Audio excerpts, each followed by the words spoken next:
Why is sensory science important and why do so few people know about it? We are all human beings. We all have senses, but I think that like myself, most of us do not pay fully attention to senses. I think that there are many companies around the world, and especially in my country, thousands of companies that make decisions regarding product development without taking into account human senses. Sensory science is very important, but I think it's far from reaching its potential, very far. The main reason I think it's because it's still too technical and too academic. It started with the roots from the academia and still has not evolved as many other business. Could you give an example how sensory science improves product development?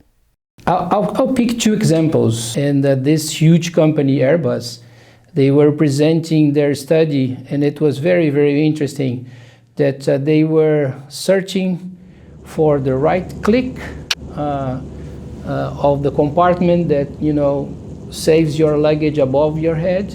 So it was the right sound that would transfer to the person the best safety sensation. So they were looking for that click, that sound, and they were using the sensory science. So that for me was amazing, and it's a very nice project by a major company. In our case, we have done one study, and this is just one of many. We had a customer, they were producing soap bars, and they were selling quite okay, but they were not reselling the soap bars.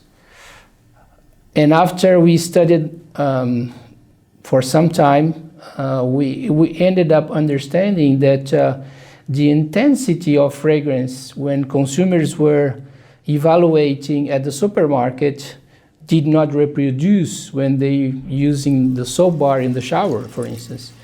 So then they were buying, but they were not repurchasing.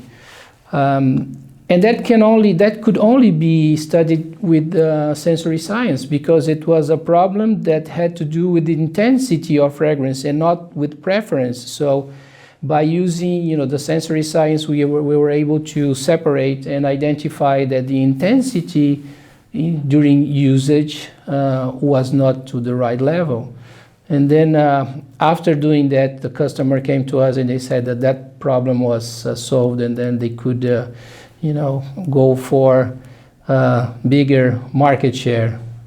So, and that's really impacting business.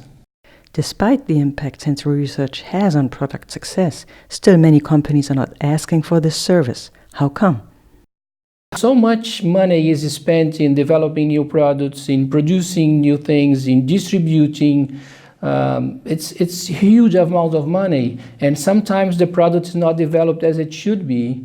So people are buying, but then they don't like it. They don't feel right with any of our senses or even emotions, and then it's a lot of money which is lost, a lot of time, a lot of investment.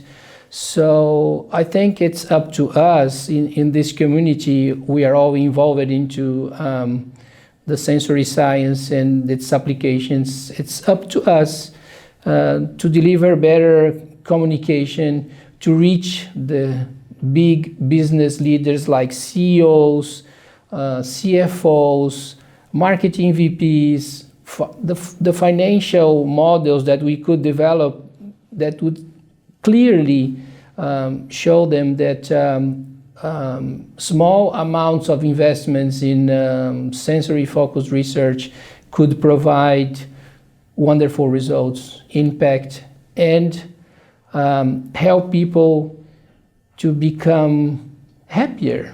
Because actually what we do, and this is, I think, something very unique in what we do.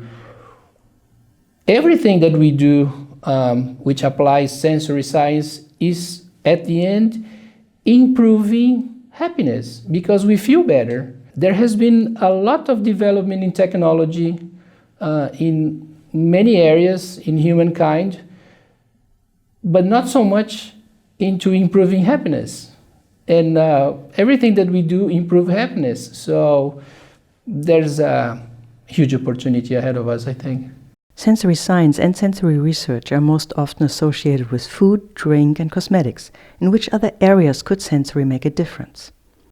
There are so many opportunities, and we hear very little of jobs being done. Due to some private circumstances, I had to spend lots of times within hospitals, and I've been, following patients and see how difficult their life becomes when they are being treated, and sometimes it's hard treatments. Their senses, they change a lot when they are under that treatment. And so I think there's a lot of things that we can do with the sensory science to try to decrease that type of suffering.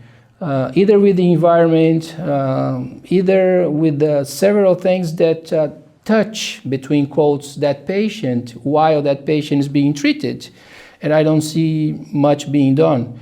Another area, for instance, is like, call centers.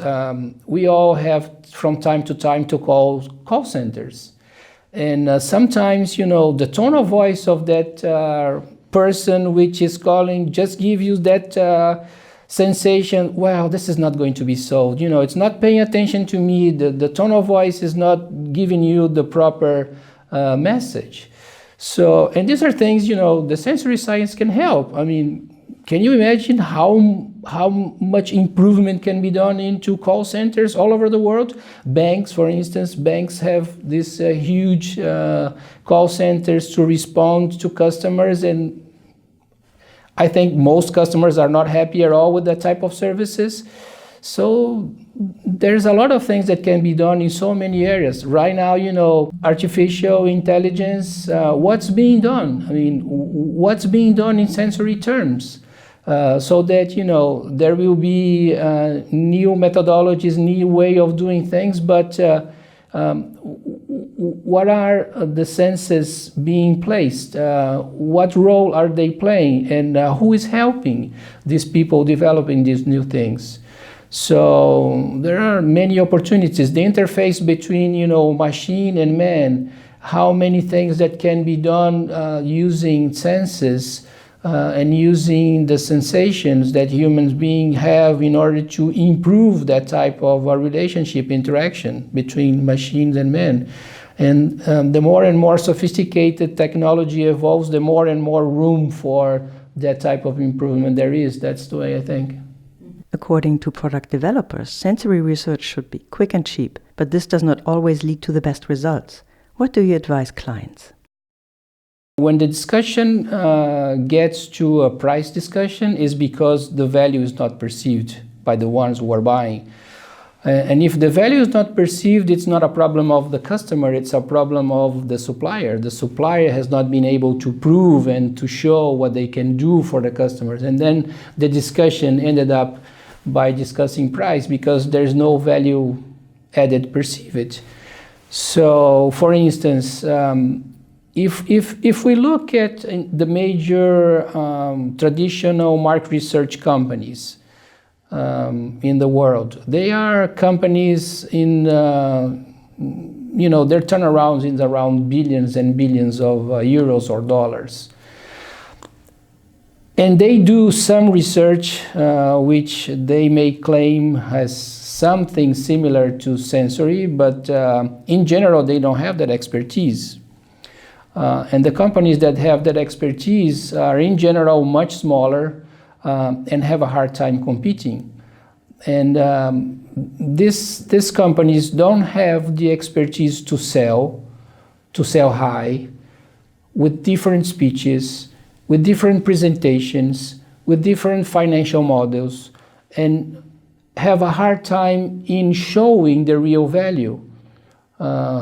So that the discussion is a much different discussion. It's like, oh, this is the problem that I have, so you have this solution, and this solution fits very well what I need.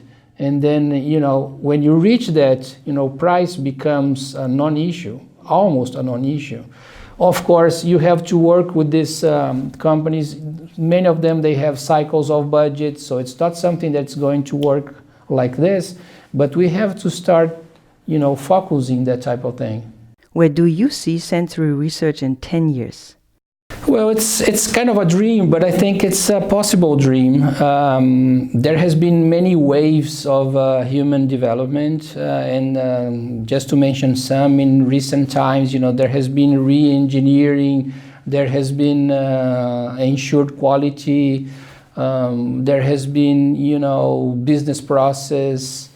There has been so many things, so many new technologies. But all of this has been reached with very little attention to senses. So I think, if senses can be added into almost any new development, sensory science can be the next wave to really impact, the happiness of the people and the business, so that everything and everyone and every company can be more effective, and we will be much happier. Alex, thank you for the interview. Thank you very much.